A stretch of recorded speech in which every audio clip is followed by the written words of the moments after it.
Okay, so the first thing I did for the first problem was I wrote out my function, my original function, and then to solve for my x-intercept, I set my y equal to 0 to basically find where on my graph my function would cross the x-axis. And I found that my intercepts were 3, 0, and negative 3, comma 0. For the y-intercepts, I did the opposite, and I solved, I basically plugged in 0 for my x values, so that I could find where on the graph my function would cross the y-axis, and I found my y-intercept at 0, comma negative 27.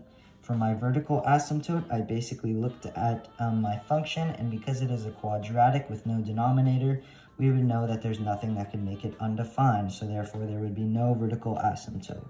For the horizontal asymptote, I did the horizontal asymptote rules, in which I set my leading coefficient on the top to as m and the leading coefficient on the bottom as to n. And because the exponent of m is going to be greater than n, there would basically be no horizontal asymptote. Sorry for my dog barking. For end behavior, I would basically just look at the leading coefficient back here, which was negative x to the third. And because that is odd and negative, my graph would go up to the left and down to the right. Leading on to my critical numbers, for this, I basically just found the first derivative of my function, and then I set that equal to 0 so that I could factor that out and find my critical numbers, which ended up being negative 1 and 3. And therefore, I could use my numbers to find my relative extrema. For my relative extrema, all I did was I plugged in my critical numbers into the original function so that I could find the y values of my relative extrema. So I had negative 1, comma 32 as the relative minimum and 3, comma 0 as the relative maximum. Leading on to the inflection points, I had to find the second derivative. We were already given the first derivative, so I just had to find the derivative of that.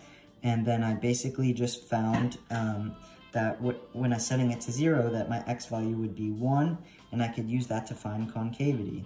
So basically I made a sign chart, and I found that from negative infinity to 1, I would be concave up, and from 1 to infinity, I would be concave. The graph for problem 1, it would look just as all these steps have shown. It would start up, it would go through my first x-intercept, down to my relative minimum, through my y-intercept, up to my relative maximum, and back down. Problem 10, which was my second problem from my pair, I started off by again writing out my equation so that I could plug in 0 for my y value to find my x-intercept, which happened to be at 0, comma 0 at the vertex.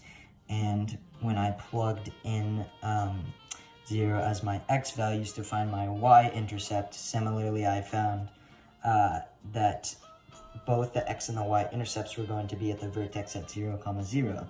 Moving on to find my horizontal asymptote, I used the same strategy in the rule of putting my denominator leading coefficient, or my numerator, sorry, to m, and my denominator to n. And because in this rule m is equal to n, you would divide the two, and x over x equals 1. So therefore, my vertical asymptote would equal y equals 1. Moving on, sorry, my horizontal asymptote, sorry.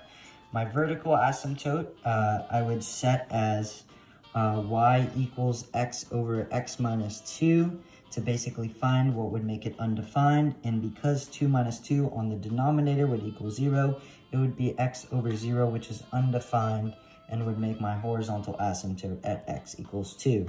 For the end behavior, I did the same thing. Because it would be positive and odd, it would start down to the left and then move up to the right. Moving on to my critical numbers, I did the same thing. I found the derivative of my equation using the quotient rule, which ended up being negative 2 over x minus 2 squared. And then I could use that to basically find my critical number of x equals 2, because that is what made my derivative undefined. However, because of the asymptote that we found of the vertical asymptote that we found on the x-axis at x equals 2, we would know that there would be no relative minimum or maximum. I found the inflection points, in which I found the second derivative using the quotient rule again, which was 4 over x minus 2 to the third. And then basically I could use that to find concavity by finding what would make that undefined, which would yet again be x equals 2. And I plugged that into my sine chart to basically find out that the graph would be concave down from negative infinity to 2 and concave up from 2 to infinity.